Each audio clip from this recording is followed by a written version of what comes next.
Li's sister Princess Mei Li has a Lever Chen curse to be a dragon except at sunset, not after sunset, literally as the sun is setting. That's so little time, why bother making him change back at all?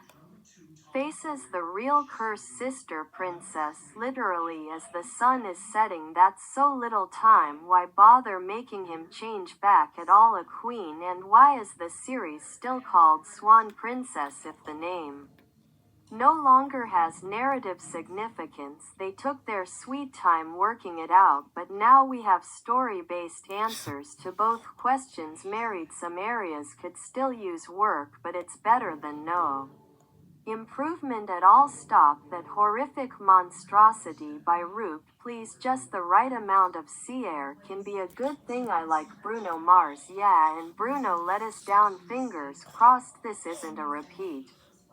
Cue the opening titles and we're off to the castle where Rogers is giving the other festival contestants. Okay, good choice. Too many questions would send you down the rabbit hole with this question mark.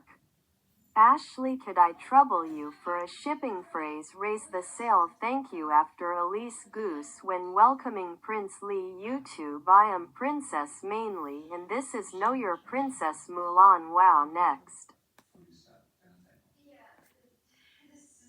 This is just too beautiful, and courage always have. So is this, and I mean that, and ironically this time, yeah, it's a copy-paste of the first movie script. No two good things just happened in a very short period of time, and I'm getting a little spooked by it. Maybe the music festival can correct the balance. Those arrows cannot be moving if the scullions aren't. The world makes sense again. Yes, plot-wise. It's promoting Friendly Diplomatic Relations Week. At the end of our show, one of our finalists from around the world will perform the winner. Plot-wise, it's promoting friendly diplomatic relations. Movie-wise, it provides a variety of music styles through the lens of different cultures. Both of these are good things. The downside is that they're using electronic music that really doesn't vibe with the assumed time period. Curse you, perfect acoustic. Also, didn't she switch seats before we got there? Continuity, we hardly knew you. The two meet to clear the air and end up sharing a moment on the harpoon, but overall it's a decent moment of bonding. Let's start over. Shower. What fair warning, just because I knew about this love triangle ahead of time doesn't mean I'm going to be any less annoyed about it. Scully is the next to offer to help with Jen's curse, this time with a potion. Blood work. No, not yet. I guess your address still have the electronics. How's it for you? Lord Hearth have beef with Rogers Nowhere's idea, and that was several years before this movie takes place. What?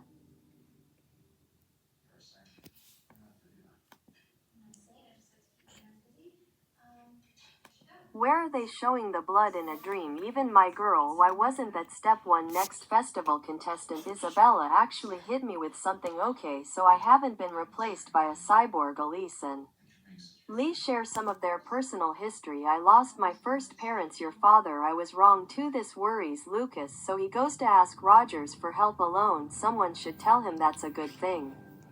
Meanwhile, in Cafe, Scully infiltrates the sorcerer's chambers to memorize the spell cast on Chen. I hope I have not put Skull. Lucas is super jealous, and Elise, I guess she's just following this forever. Sorry, Lucas. The movie, I love it. They totally gained the running gag with a curse spelled out. Mei Li learns the horrifying truth. There's only one way to break the spell. Your child must surrender. True love. Freaking messed up. And dance. You order a terrible curse on your daughter only to think later, maybe I overreacted. Ever heard of taking a deep breath like this? Your head may want to, but your heart can't let go. I am sorry if you cannot set me free, and I will set you free. Okay, wow, this story is only 1/3 of this movie, yet somehow it's the most compelling thing. Years. This is actually pretty heart-wrenching. You two clearly share a deep love for each other. You can have one of those "our love transcends the words we speak" type of relationships. I've seen. Tumblr are not the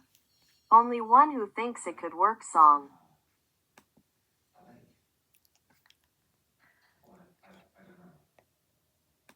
You better come on, Queen. You don't mess with a girl's dance card. Shortly before the ballot room from the 7th movie, Lucas broke his leg defending me. He was very brave. Suit. He was so handsome in it.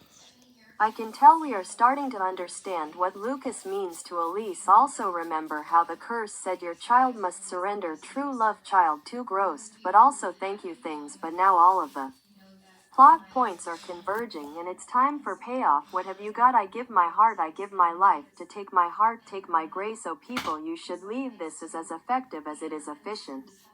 Least surrender saves two relationships and it's a single moment for his character arc. Most tragically for the curse to break the love he felt had to be true, that really he was a jerk at first but he got likable and sympatheticism. I wanted to say thank you and that I will never forget you. Thanks. What I didn't expect was that instead of rage or exasperation I felt curious, just kind of light in the mood. There's a family hour driveway, so that was the Swan Princess 9 Kingdom of Music. Let's start with what we didn't like. As usual, being a low-budget direct-to-video film, some of the animation remains questionable or subpar. The script is its job, but it's written very basically. There are still visual oddities. I still feel electronic music is out of place in this setting, and grow more videos were sure about this, right?